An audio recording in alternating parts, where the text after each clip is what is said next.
Hello, everybody, and welcome to another episode of the Neuro-Inclusive Dog Pod, the podcast where we bridge the gap between neurodiversity and the dog world. Today's guest, I am really excited to get on the podcast because I first heard of this person when I was actually interviewing pre-podcast guests, and they was talking about the work that this lady does. They've done some of her courses and how fantastic they had been. So it was only right for me to get her on the podcast to tell you guys a little bit more about what she does and spread the word even further. So without further ado, hi, Debbie. Welcome to the podcast. Thank you for coming on. Could you tell everybody a little bit about you and the work that you do, please? So thank you very much for having me. First of all, I'm really happy to be here. I am a dog trainer, a behaviorist, and I am the founder of Kids Around Dogs. And Kids Around Dogs is an association of professionals who specialize in working with children and their dogs. And we work with families that have children and dogs. We work in schools as well for school dogs, but also to offer school talks. And we also help children and adults to overcome their fear of dogs. Amazing. So it's quite a diverse range of things that you actually do. So how did Kids and Dogs come to be? How did you start to think this is the way I'm going to go with my business, kind of thing? So yeah, I was, was already a trainer and a mother, and my daughter was starting to grow up. So first you kind of almost impose friends to your children because you know other parents and they have kids and all that. But then she started to make her own friends from preschool and all that. So she was starting to bring them home, and because they were kids that we also didn't know, families that we didn't know, their way of being around dogs were kind of new to us and we didn't know how they would be. And so some children were either super confident around the dogs, a bit too much, if anything, a bit, over the top around them. Some children were perfectly fine, very few though. And then you had the one that were really scared of dogs, bless them, like climbing on their moms that was here or running away from the dogs. And I really just wanted to help all of the two kind of either end of the interactions with dogs. The ones that were very scared, I felt really sad for them because dogs are so awesome, and I wanted to help them to see, they're actually super fantastic. And also, I kept thinking, gosh, I felt sorry for the family because dogs are everywhere. And then say you want to go to the park and your kid is actually scared of dogs, so the park might be off limits. And even you're in a shop and suddenly there is a dog because a lot of shops allow them. So life becomes problematic. And so I felt for those situations. And then on the other hand, you see kids that are way too over the top around dogs and try to ride the pug, all sorts of things. And I thought that's dangerous. That's dangerous for the kids. And also, it's just not fair on the dogs. So I wanted to do something for both of them. And I started looking around here in England for associations that were already working with these kind of scenarios. I figured if there already is something, I want to join, I want to be in. But I couldn't find anything. So I started working on the fear of dogs and I created a protocol for children to overcome their fear. And that was started to be very successful. In the meantime, I kept kind of looking around a bit for association that could come up in what we do. Not finding anything, seeing how the protocol was doing so well, I figured, right, okay, I'm gonna create Kids Around Dogs and make it what I wanted to be, what I was looking for effectively. I thought about it for a long time. I was a bit, shall I not, that kind of things. And then the pandemic happened, and I thought this is, it really is the best time to start with many families adopting dogs. So many more children being exposed to dogs effectively without necessarily being taught how to be around them. And that's how it started, really, with that need that I felt was out, that I felt should have been out there. I couldn't find it myself, and so Yeah. So then I created it. Amazing. And it's really interesting you say that, because that's really common, isn't it? You see it like even with my dogs, you're walking down the street and you see if you time it when it's a school run, you'll see it. And some children, sorry, literally they'll like jump out of the way. I mean, my dogs are spaniels, that they're not scary looking dogs or anything like that, but some are just like petrified of them. And then others, like you say, are that over friendly, and it is that you worry for the dog and you worry for the child as well, if they because dog body language is hard, isn't it? If once you know it, you can't unsee it. But a lot of people, it's not common knowledge, and I think a lot of people can mistake signs for being completely opposite of what they are. So it's fantastic that you're doing this kind of work, and like you say, specializing in children, because that's where there's a big gap. I mean, you're not taught that kind of stuff in school, are you? You're taught all the other stuff, but not when it comes to that, which is practical everyday life skills that they need, isn't it, really? Yeah. And we still have many dog-related injuries, and way too many, in fact, and even fatalities. And so by educating, obviously I believe a lot in educating children, but by educating children, we can really sort this problem, definitely prevent so many of these injuries from happening. And also a lot of the time, especially school-age children, for anyone who has kids, they get it when you ask your kids, so what did you do to school today? And they go, nothing. So you've just been sitting there for 6 hours doing nothing and staring at a wall. Yeah. But when instead you have people like us, and you go in and interact with the kids, explain about dogs, that day they have done something. Suddenly. And then they always like to show off what they know compared to what their parents know, or what their siblings, even worse. So they're out and about and they see something that they've learned from people like us, and they'll tell their family, they'll tell their siblings, they'll tell their friends. So it kind of spreads even more, that knowledge, and again, potentially that prevention of anything bad happening. So yeah, definitely. I know. And one of my main areas of interest, really, obviously, is the neurodivergency and that kind of side of it. And one of the things when I first started up this kind of leg of my business that I'm doing, which is to bridge the gap between neurodiversity and the dog world in general, for adults and for children. But one of the things I heard when I was doing my research, which really kind of upset me a little bit, was that there is trainers out there that don't understand the needs of the neurodivergent children, and I think it's dangerous, isn't it? Because I think so many people, like, we love our dogs, as in the UK and many different countries across the world, and sometimes we like think, oh, we'll get a dog and we'll bring it to the household, and there's like lots of reasons for doing that. But I think the stories I was hearing from trainers that were being brought in as behaviour cases, they were referring to the children that, in the house of, oh, they're naughty, or they just don't understand the boundaries with the dogs, and this, that, and the other, and they're waiting for diagnosis. And it kind of made me a little bit angry, actually, because I was like, no, that's not the case. You need to understand the needs of these children, and what they can and can't do, and their capabilities, really, and how they learn and all of that kind of stuff. So for me, that's a big part of what's missing in the industry. And I know you've got a course that specializes in all of that. So tell me how you came to develop that course. Well, it's a bit of a combination of like personal situations and professional. On a professional side of things, I would go to houses just like you just described, the way kids that will, be themselves, but different in a way from maybe other children. And sometimes the parents would disclose that the kids have been officially diagnosed or unofficially diagnosed with autism, ADHD, whatever it would be, kind of under the umbrella of being neurodivergent. And sometimes the parents simply didn't know, and they would even tell the kids off in front of me. And I thought, that's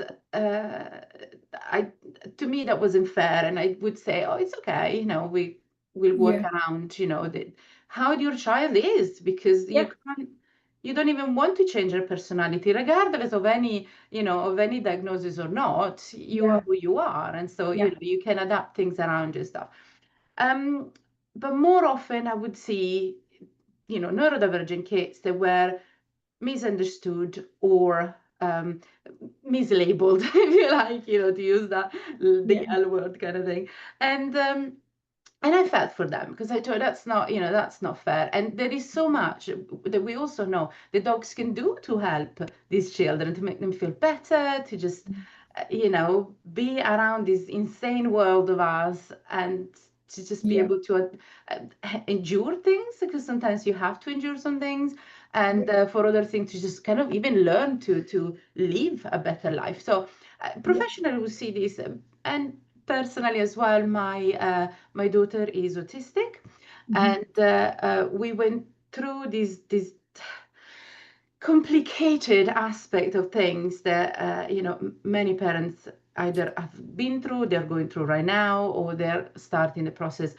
But what is happening, at least in England, this is, because I can't obviously speak, for the rest of the world, although having talked to some parents, globally, I know that is a bit of a general problem.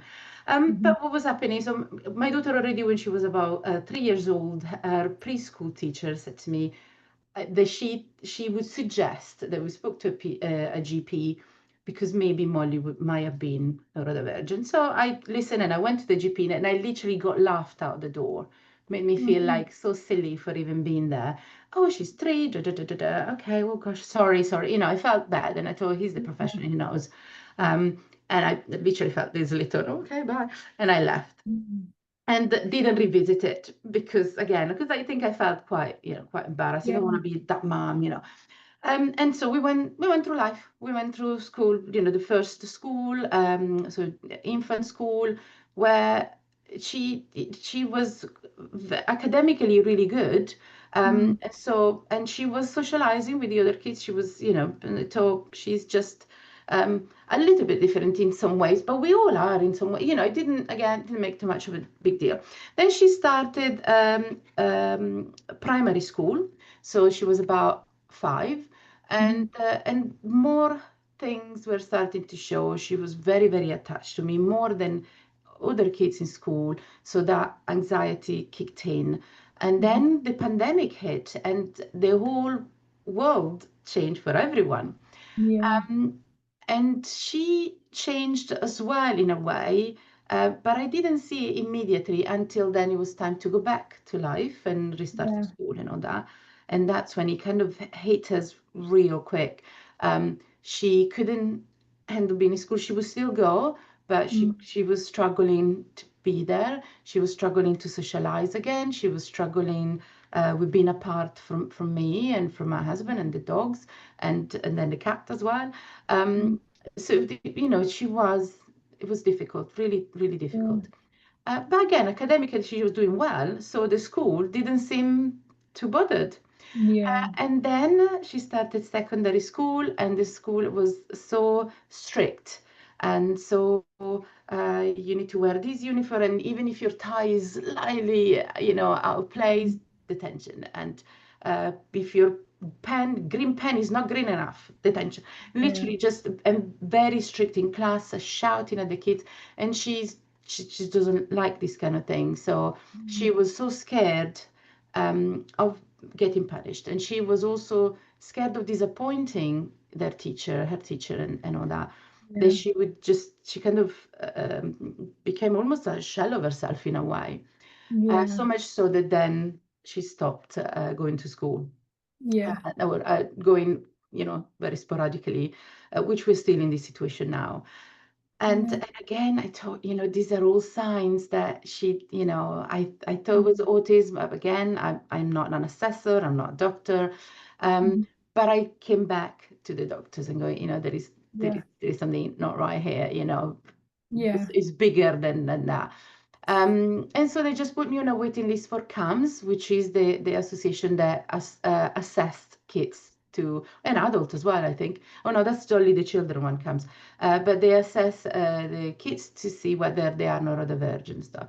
So I got put on a waiting list, and we just waited for a very long time. In the meantime, she wasn't going to school, and the school started threatening us with legal action and fine. It was very, very, very stressful time for everyone, because they were also telling her things like, social services will come, that kind of thing. And she was already petrified as it was, And the dogs, especially our golden retriever Winnie, who is also the dog that has helped, and he still helps me with children who are scared of dogs. So she's, she had that touch, if you like.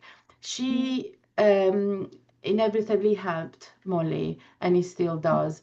When things are a bit difficult, you literally see Winnie going up to Molly and put her chin on her leg, bit of deep pressure to help her to regulate again. And I'm not saying that he helps all the time, because some days are just really difficult. The bless her, she can't get out of that situation. But a lot of the time, even just that pressure from the dog telling us, "I'm here." I think he has, has got, okay, our little cuddle with the dog has helped to calm down. So then last July, so almost a year ago, this school has threatened us again with legal action, saying that because she had not been diagnosed with anything, we can't keep her home, like I'm keeping her home. It was horrible the way So we had to go privately for an assessment. It cost a lot of money for anyone who was just. But we had been on a waiting list with CAMS for 2 years, and we couldn't wait any longer because I didn't want to be taken to court, and so she was diagnosed last summer, at the end of the summer, as autistic. And obviously that is a personal thing for me. The process of the course had already started by then, because I wanted professionals to be aware of what it means for these families and for the children to be neurodivergent, what it means to live with someone who is neurodivergent, especially with children. And that's why I got the contribution of 2 psychologists, children psychologists, who deal especially with neurodivergent children. And so they contributed to that part of the course. Then we also have a speech therapist, because a lot of kids, and I found as well, sometimes my daughter, they can't verbalize how they feel. So we need to find method to help them communicate with us. Some children are kind of selectively mute, and they can't speak in certain situation or with certain people, but the dogs have been really helpful. So we have the help of a speech therapist in the course. There is her input, Leslie Forrester, there is her input there. And then I thought, right, what about the training, the actual training with real dogs in real situation, with real family and so on. So we had the participation of Amy Gardner, who's the expert in this area, neurodivergent kids and their dogs. And so we have her input there. And again, super helpful, because you really get to talk about the practical things. What do I actually need when I'm there with a client? Now, by then, understood what it is to be neurodivergent. What does it mean? Or what we know at this point in time. And also considering the fact that there is that saying that when you meet an autistic child, you meet that autistic child. Because they're all different. But having that knowledge as well, or maybe what to look out for, how to prepare in certain respect. We have a module on sensory processing that I wrote myself, a massive importance sensory processing. They live with it. Well, we all actually live with it all the time, but when someone is neurodivergent, they process things differently, like smell, different taste, different touch as well, and the way they see things. So it's a very, very different. And in some cases can also be physically painful to for instance, even touch the soft fur of a dog. To some kids in our case, can be painful. So, but again, you don't know what you don't know. So that's something that could surprise some people that might not have had much interaction with neurodivergent children, or might not have enough knowledge as such. So an whole thing on that is quite relevant and important. And then there is also a part where we talk about rejection dysphoria, is called, and that again is something that not many people, I think, are aware of it. I became aware as an adult of this, bit later in those first stage, and I realized, oh my gosh, I have this. Yes. That's me, you know. Yeah. And that is when is in the example of kids and dogs, for instance, say that a child would like an interaction with the dog, but the dog at that time is thinking of something else. Maybe he needs a wee for it. So he goes Yeah. away and goes. Yeah. That sense of, oh, the dog doesn't want to interact with me, probably most people would think, well, he doesn't want to, you know, he's got to do his thing. But Yeah. if you have this rejection dysphoria, you would effectively think, oh my gosh, it's me. The dog doesn't like me. And Yeah. it affects your, literally, you have feeling in your hearts of almost lost and the disappointment in yourself that you didn't make that dog like you, kind of thing. Yeah. And like I said, a lot of people that don't have this or they might not have heard of it before think that's weird, you know, they'll think you're Yeah. insane. But actually, that's exactly how you feel. And that's all you can Yeah. think about. Of all the 1,000 dogs that have loved you, you will think about that one that walked away. Yeah. And this is an example of dogs, but could be for, you know, anything in life. Yeah. And we need to be mindful of something like this because it can be really hurtful and Yeah. can impact the relationship that the Yeah. child builds with the dog and that the child even builds with the trainer, with the person that is Yeah. there working with them. So Yeah. it's, yeah. Then we talk as well about grief and how children deal with the loss of dogs. Again, really important, especially with neurodivergent children who, generally speaking, don't like changes. So Yeah. even their dog getting older and then, you know, or for a reason or another, you know, coming to their death, it needs to be explained in a different way, needs to be approached in a different way. And a very important part as well is completely different from the sad topic of grief is animal-assisted play therapy. For this, we had the lovely Dr. Mary Ritter, and she's written the chapter on this, the module on this. And playing is super important in kids and in dogs Yeah. and in adults. My Yeah. husband's a video game designer, and he's, you know, a big Yeah. kid. And Yeah. so am I. Yeah. So we all like playing. We all like to have fun in our different ways. You know, there are Yeah. different games that people like to play and stuff like that. But it's so much better to do stuff when you're having fun in general. Yes.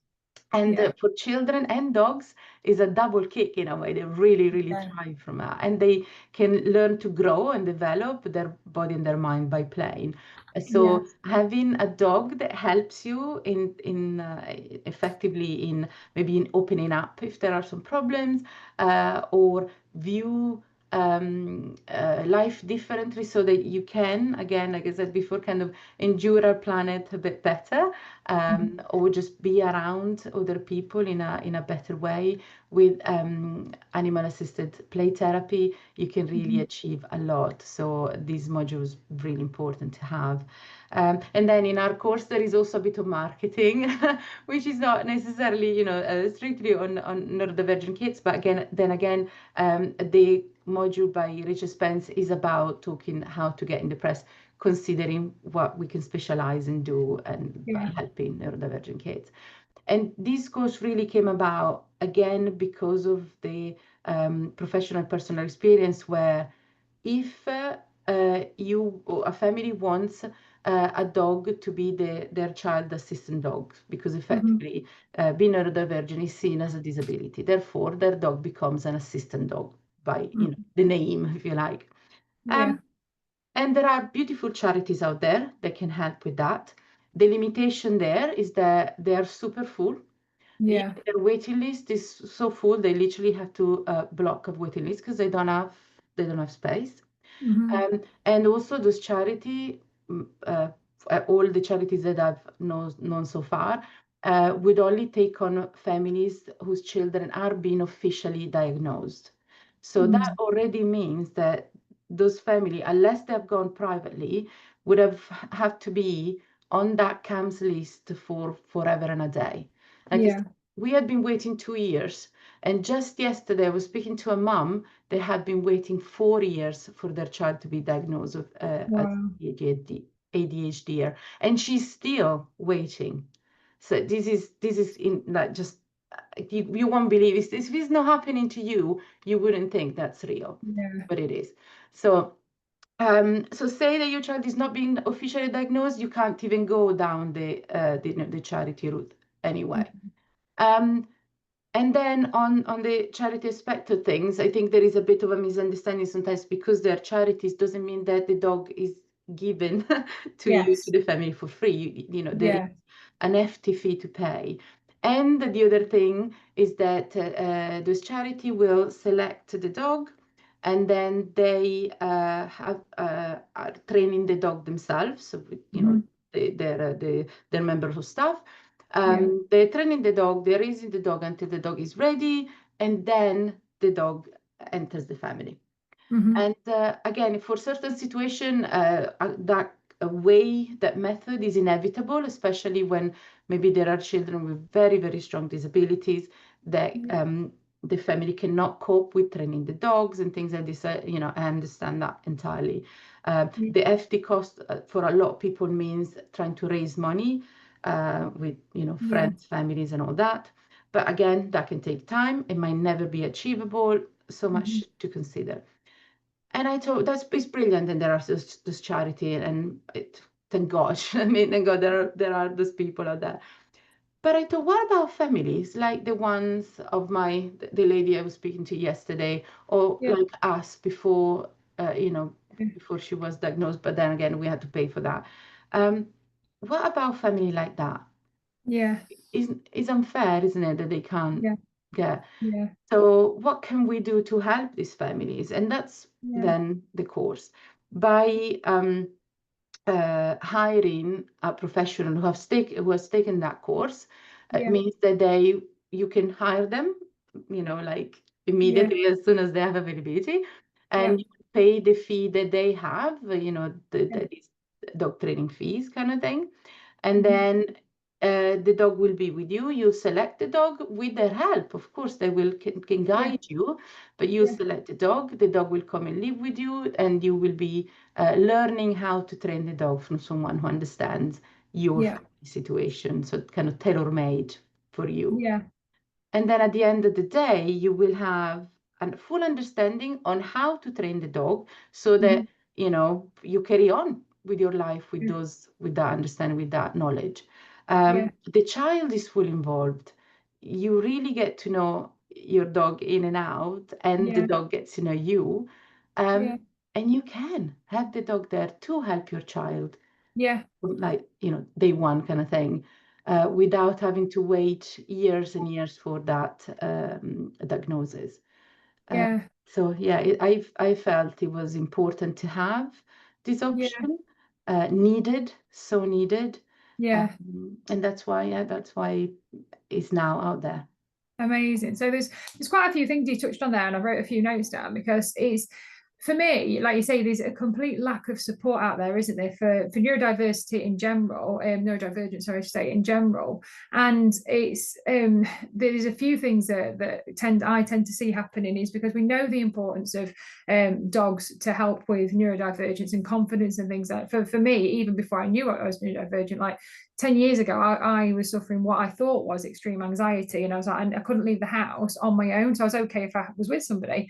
So I was like, oh, I'll get a dog. And he really helped me. You know, he completely took me down this path, and I'm doing what I do now, and, you know, all crazy kind of things happen. But it's that support that a dog gives to children and adults, isn't it? That friends and that confidence, really. So not only are they building, you know, the skills and they're helping, it's kind of like building that confidence as well when the world is scary, and it is a place where you feel like you can't really turn to people, and you are isolated and things like that. And I think as well, what I see tend to happening is, because people then go, oh, you know, my child might be neurodivergent, and they go to these charities and they think, oh, there's a long waiting list. But these families are in a situation now where they want this help right now, don't they? So what tends to happen is they just go and buy a dog, and if they have limited knowledge of dogs, even if they've never had a dog before, what can happen is they can get the wrong dog, because unfortunately there isn't a lot of support out there when it comes to buying dogs and buying puppies, and there's a lot of negative things as well. And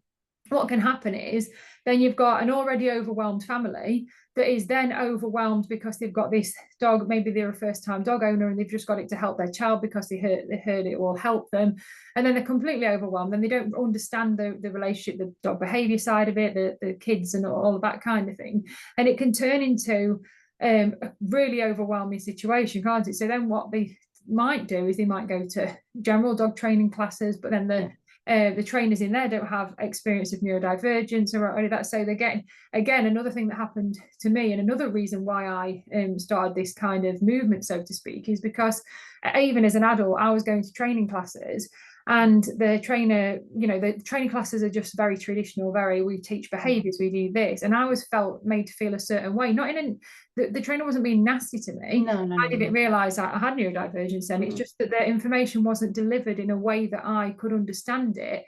That was making me more anxious. My dog was picking up on it and they were being more anxious.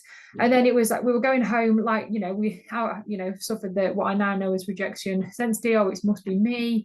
My dog's acting up and all this kind of thing. And what I did is I kind of turned it into, I've got to learn this information myself, but not everybody is going to do that. No, of course. That you can end up in a situation where the family or the person has got the dog to try and help them, but then they're overwhelmed and they're like, I don't know what to do, and they're in this kind of messy situation where they don't know where to turn, and it's kind of it's difficult, isn't it, for things. And then another thing that I've seen happen as well is with the children getting diagnosed or possibly diagnosed, and the more that the adults, the parents, the carers learn about it, they're like, oh, me too, and then they start seeing signs of them in it themselves, and then that can also open up another kind of worms and all of that as well. So I think it's so important, isn't it, to educate as many trainers as possible in the world of neurodivergence, because it is out there, it's becoming more Absolutely. and more can't think of the word, but more even accepted and acknowledged. And I think that's a main reason for me doing this kind of movement kind of thing, is because if we help the human to be relaxed and deliver the information in a way that helps them, then it helps the dog as well. And even when it's adults with neurodivergence, it's really important because they're going to feel better, the dog's going to get better training, they're going to get more success. But I think when it comes to children, there is that level of importance, because it can be dangerous, can't it, when things absolutely wrong? And also because a lot of the time the parents, as you said, they're already overwhelmed. Life is not easy, and you add the dog to the equation. A lot of the time what happens is that the people go, we can't handle this. So they need to send the dog back, get rehomed, and that's also another could be another traumatizing event for the child as well, and the dog, and where the dog is going to go. It's all like it all kind of start to keep some chain of event that we just don't like and are not fair as well on anyone, and could be avoided, really. Yeah, definitely. So when it comes to trainers and working around neurodivergent families, households, adults, children, what do you think the kind of misunderstandings are that can arise if they aren't fully aware of neurodivergence and how that can show up both in children and in adults? Well, the first thing is definitely what you mentioned at the beginning, the fact that some people may think, oh, that child was a nightmare. They comment like this all the time. But I genuinely, I know that some of my friends also think I'm a bit naive, but I genuinely don't think that children are born evil. No one is born bad. You know what I mean? There are things that are happening in life, or that are part of their development, are part of how their brain process things, that leads them to act in a certain way.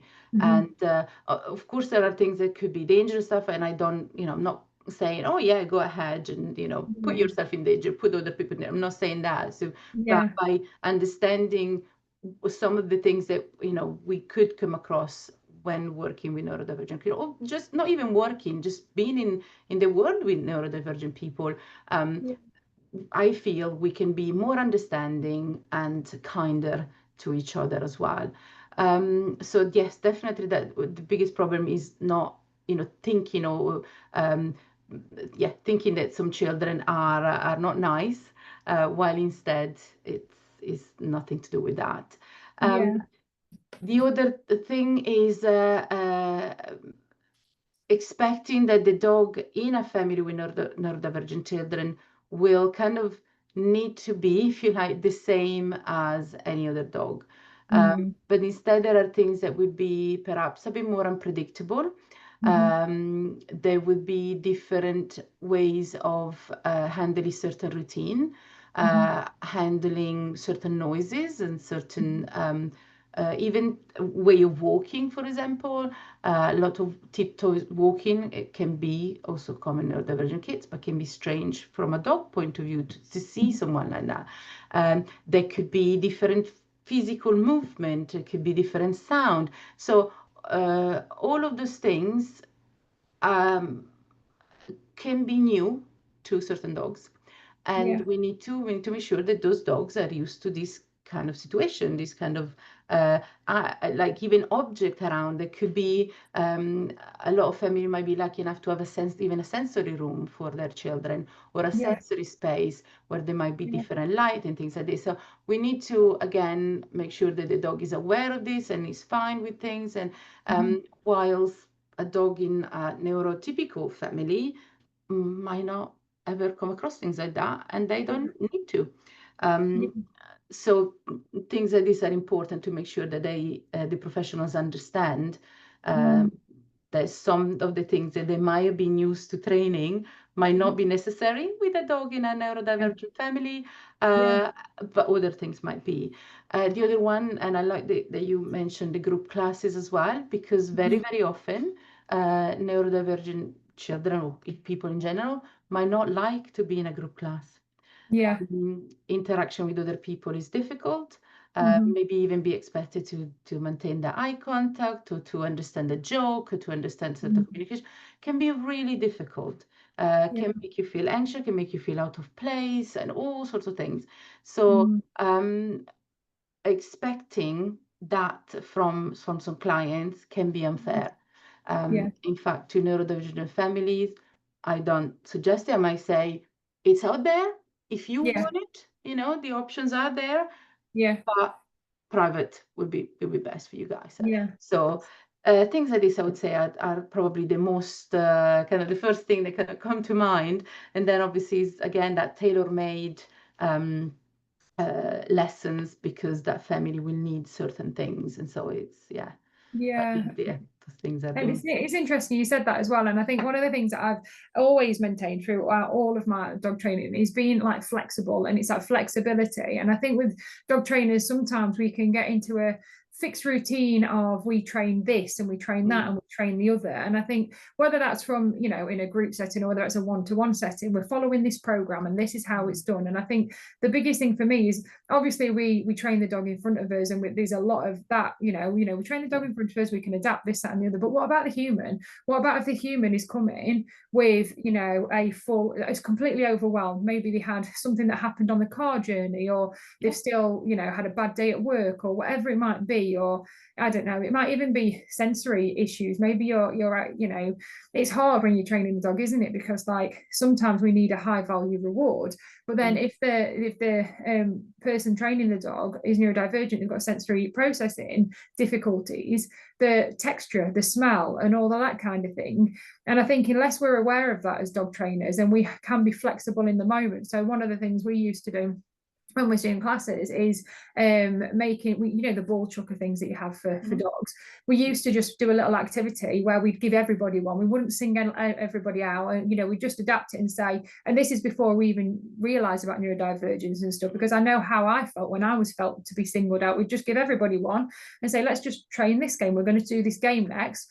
Put the thing in it, made it so it's not a big deal. And then the person who was struggling, just felt, or hopefully felt amazing. They've kind of got that problem, they've solved that problem, and they just carry on using that thing, and then people don't think anything of it because that's part of the game. And I think sometimes it's about I think unless you've been through it, unless you've been on the receiving end of it, it's hard to understand what people are going through, isn't it? And I think this is why it's important to raise awareness, both through the podcast, through the courses that you do, and just having conversations in general. So it is more accepted, and it is more, you know, like simple things like with neurodivergent, sometimes if you're training a dog, or even if you're not training a dog, you can get overwhelmed, and that can make you feel a bit lightheaded or dizzy or something. And, you know, so instead of just if there's a physical disability and putting a chair out, give everybody a chair, make it so as part of your training classes, it's okay to take, but it's quite acceptable and normal to take breaks and walk, you know, outside. And I know, you know, I'm talking from a group point of view, but also in a one-to-one point of view, you know, you don't want to be, you know, for an hour or half an hour even focused completely on training. You need that flexibility, don't you? And I think it's really important just to be more aware of the human end of the lead just as much as it is the dogs. And this is one thing that I can't wrap my head around. We're so, as positive trainers, we're so focused on the dog and this, that, and the other, but the dogs pick up on our emotions, they pick up on our feelings, how we're smelling, how we're acting. And my young dog, I think, has made me more aware of this than anything else, because even though I've had sensitive spaniels all, you know, since getting Milo, his levels of sensitivity and the way he can pick up on me and my emotions is actually what led me to start looking into dogs and the connections and assistance dogs. You know, he's not an assistance dog. I'm not, you know, I don't have any qualifications in that. However, what I do notice is he notices my emotions before even I do. So if I'm going to get slightly upset about something, he's there, he's up in my face, and he's, you know, right there. And I'm like, wow, this is powerful stuff, isn't it? And it's knowing just how supportive a dog can be to somebody with neurodivergence, but getting the support of those people around. Like, luckily, you know, I've trained in dog training, and I do behavior, that kind of thing. But if I was just a normal, I use the word loosely, person, and I'd be like, whoa, what is all of this? And like you say, simple things like if the dog reacts a certain way to something, we can take it so sensitively, like it's ours. And you know, there's so much, isn't there, when it comes to this. And you know, sometimes, like when I talk to other parents, even the simple thing like wearing a t-shirt like in your chair, if there is a label, that has to go. If there is any kind of embroidery, that has to go. So, you know, any kind of detail that could be in touch with the skin, and that she doesn't like it, it will have to go. And so when I talk to the parents, go, oh, we got this and we got that, and this t-shirt is so lovely, this dress is so lovely, and all I can think about, that label is gonna work, wouldn't work, it's not cotton, so that's gonna work. You know, all these details that to another parent doesn't even cross their mind. You know what I mean? It's not part of their world. But when instead you know, you're parenting, or you are, you know, the carer, or even just really close to someone who's neurodivergent, and you've noticed those things, is a whole other universe. You know, and you think, oh, what is it like for you? What is it like having to worry about every single thing every second of the day? And you were saying as well about, you know, having the session, and that you can't just do like an hour of fully concentrating on that. When we're working, we don't do that to the dogs, do we? No. We always give them some time to kind of push about that. And yet, sometimes there is an expectation that the humans doesn't need that. And it's not fair, is it?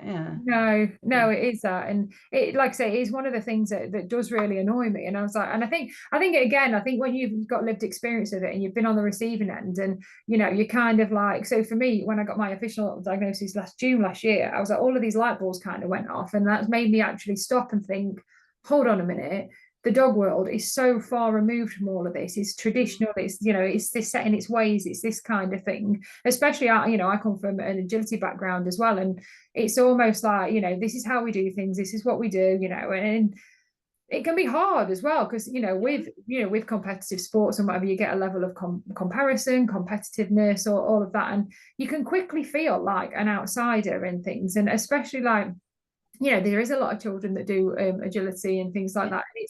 It's just being more aware, isn't it, of other people and how other people feel, and we're so, so sometimes we can all be guilty of it. We're so wrapped up in our own little worlds, and we're busy. Oh, absolutely. This, Yeah, that, yeah, and the yeah, other. yeah, yeah. But I think by talking and having conversations and raising awareness, and for me, I just don't want anybody to feel like I felt, and probably this is probably a reason why you did what you did. You don't want other families to go through that Oh, no, level absolutely. of difficulty. So Yeah. when it comes to dog related services like training or looking down the assistance dog routes, how do you think that we can make it more inclusive even without that formal diagnosis?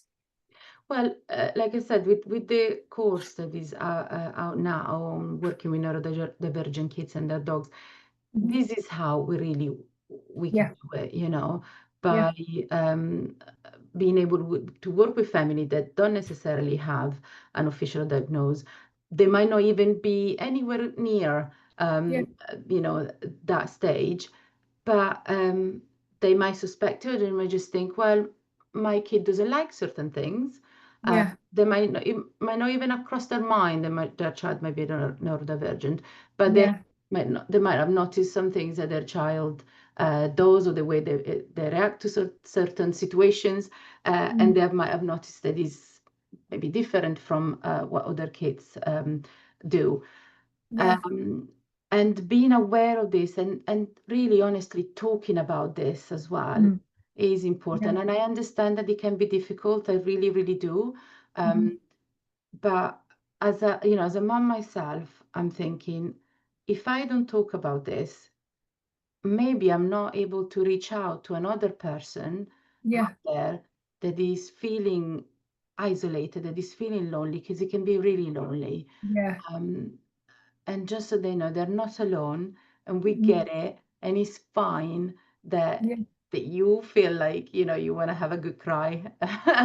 That's perfectly fine. Um, yeah, and to the kids as well, some children are almost embarrassed to say to their friends, yeah, of the diagnosis of their situation. Um, but again, kids, don't be really, you're perfect the way you are. Do you know what I mean? yes, You are yeah, perfectly fine the way you are. yeah, It's our world that is a little bit overwhelming. And yeah, on this, I fully believe that some people are saying, "Oh, I've been accused of that, before. Oh, now everyone is neurodivergent." Have you heard that? Have you heard that? yeah, Oh, I yeah, hate that. I hate that because yeah, it's not that now everyone is neurodivergent. That's not it. But the yeah, fact that our world, not only we get to our science and our medicine, everything develops, it grows. So yeah, they come across more informations on all sorts of things all the time. yeah, But our world in itself has changed drastically.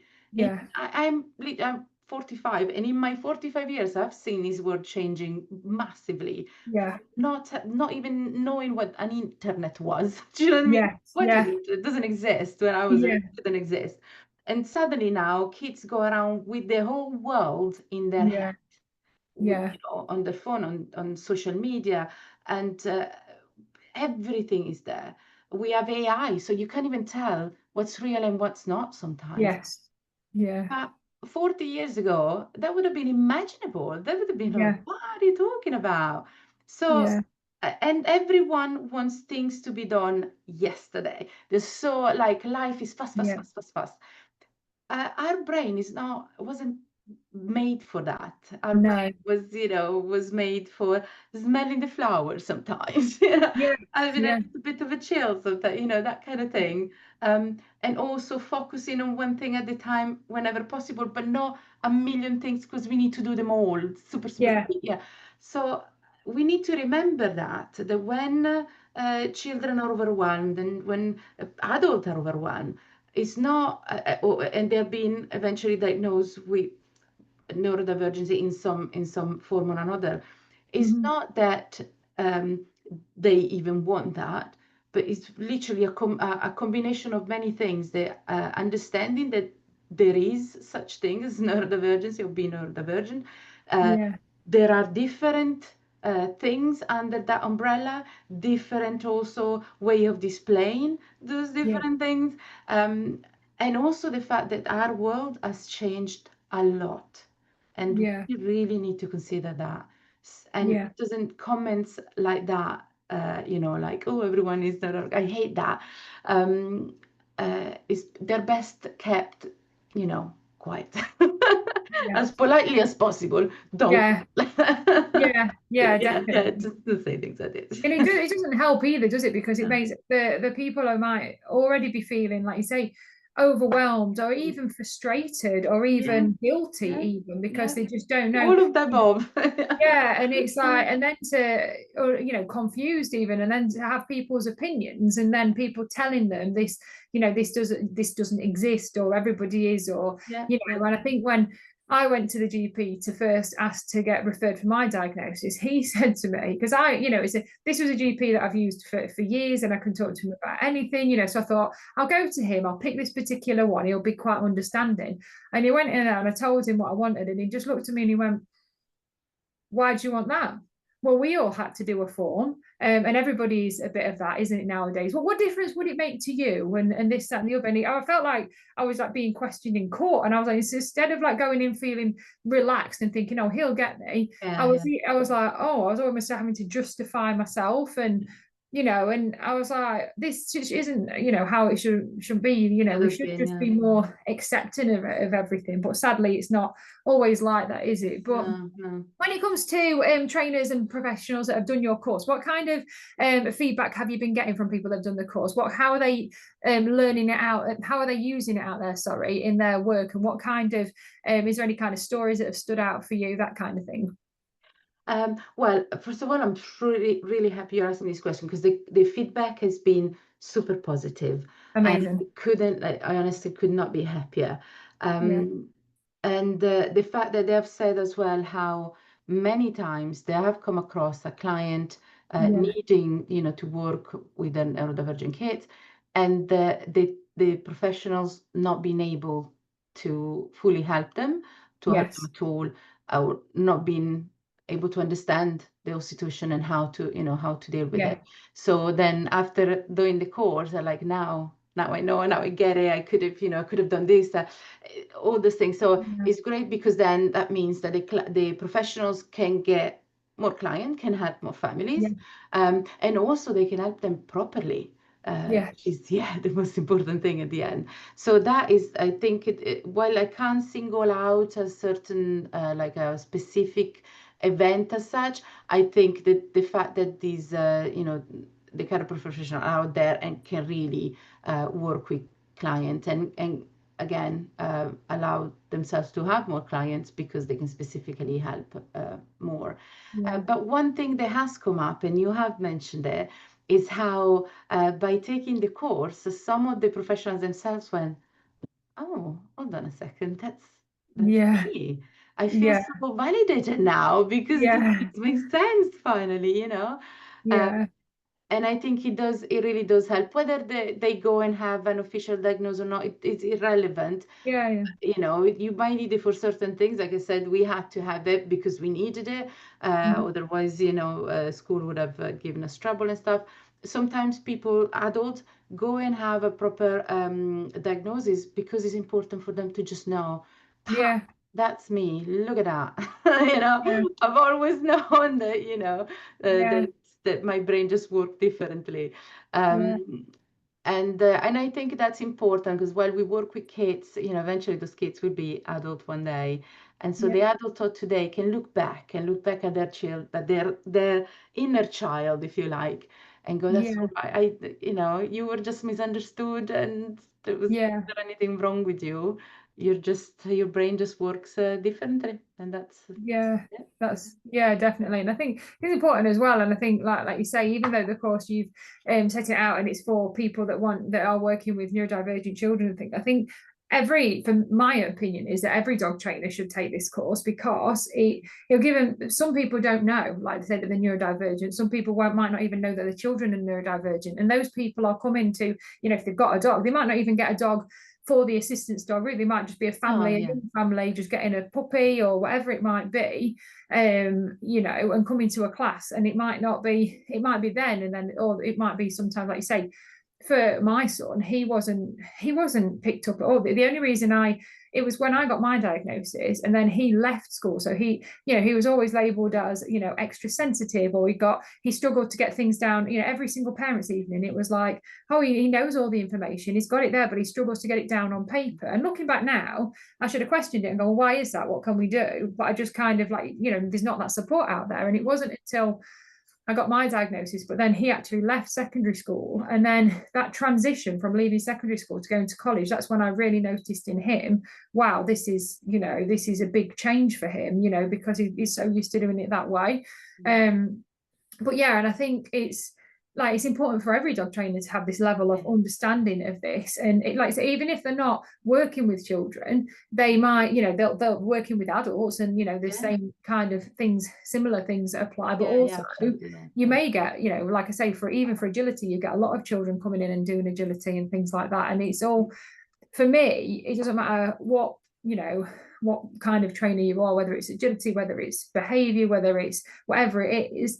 I think there needs to be this level of understanding of neurodivergence and how it can impact, every neurodivergent person is different anyway, but also that neurodivergent person might be different, in that lesson to what they was last lesson. And this is a massive thing for me, for I have both autism and ADHD, and it kind of depends what kind of day my brain is having, which one kind of takes over a little bit. And it also depends of all of the things that have happened on the lead up to that as well. And I think sometimes we just think, right, well, this is the person, this is a dog, this is a problem, this is the outcome that they want. But we need to be more flexible in how we actually get there, but not only from the dog's point of view, but from the human's point of view as well.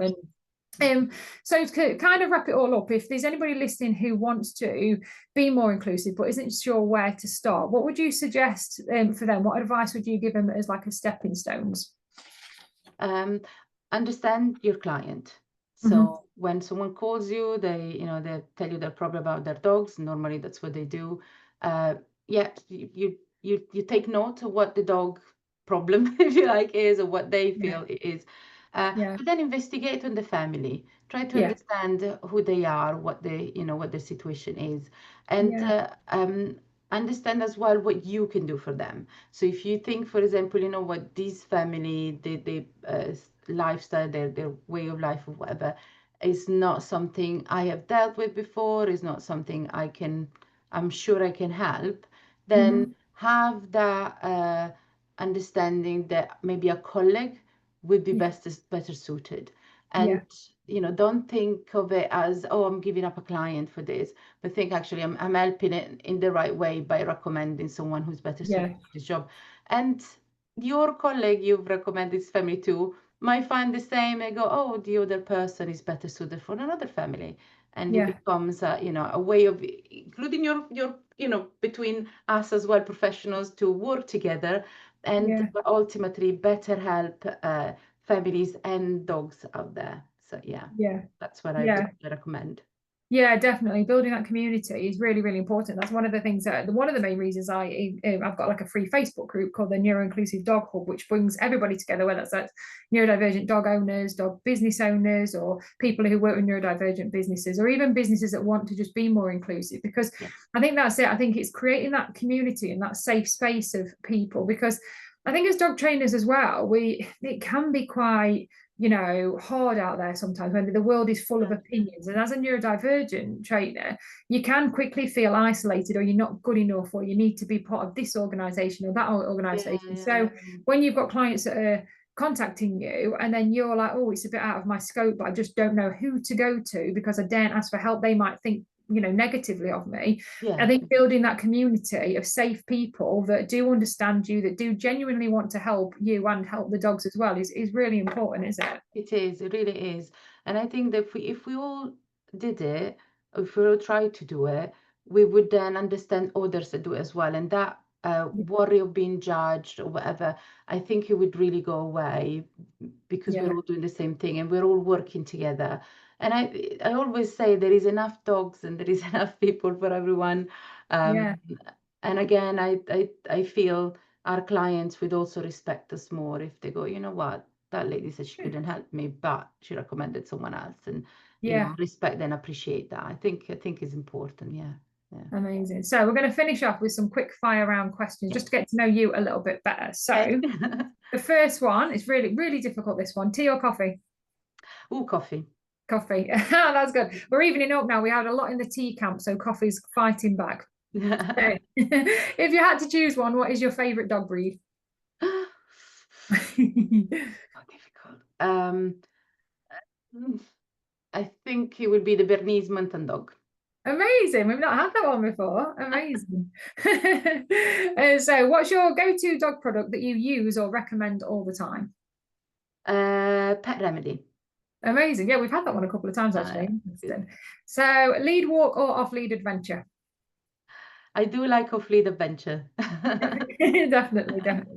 And then the last one, what is your favorite way to recharge after a busy day? Oh, well, I like music, but I'm not allowed to sing anymore because apparently my family and even the dogs are complaining when I sing. So I'm not allowed to do that. So I've been doing some coloring in actually. Yeah, some coloring in. And my friend got me a coloring in book of Jane Austen. So brilliant. I love that. So we do that. No, I've got a coloring in book as well. It's really relaxing, isn't it? But sometimes you have to use the right penzo or pencils, because if it leaks through, then it really irritates me because it messes up the one the other side. So it does, yeah. Oh my God, I so feel this because I don't think a lot of people understand that there has to be the right pen. Or pencils as well, and even the pencils have to be the right one. Oh my gosh, yeah, I completely get that. Oh, super. And then really the most important one that everybody will want to know, so where can they get in touch with you if they want to work with you, they're interested in doing any of your courses? Where can they find you? So you can go on the website kidsarounddogs.co.uk. You can also email me at kidsarounddogs@gmail.com. We quite active on Facebook and Instagram. I use other channels, YouTube as well. Please follow us there. But yeah, with Insta or Facebook, you can easily reach out as well. And if you're interested in becoming a Cadapur professionals, the membership is open if you want to join us. But if you're only interested in doing the working with neurodivergent kids and their dogs, that is one of the very rare courses that we allow to be purchased outside of the membership. So again, if you go on the website, you'll find it there listed. Amazing. And we can put all the links underneath the podcast as well, so people can just click them and get in touch with you and look at the courses and everything. So thank you very much for coming on the podcast. It's been fantastic talking to you, and I hope that by spreading this podcast in, people listening can then go and share it and spread this awareness, because I think it is something that is hugely important in dog training. And hopefully by spreading this awareness, we can help more people, more dogs and more families just to be accepted and to understand themselves and just live the life that they all deserve to live as well. Absolutely. Thank you so much for having me. I really appreciate it. And lovely chatting to you as well. Yeah, definitely. So super. It's been fantastic. So if you're listening to the podcast for the first time, then make sure you hit follow or subscribe so you don't miss a future episode of our podcast. So it's goodbye from me and goodbye from Debbie. Bye.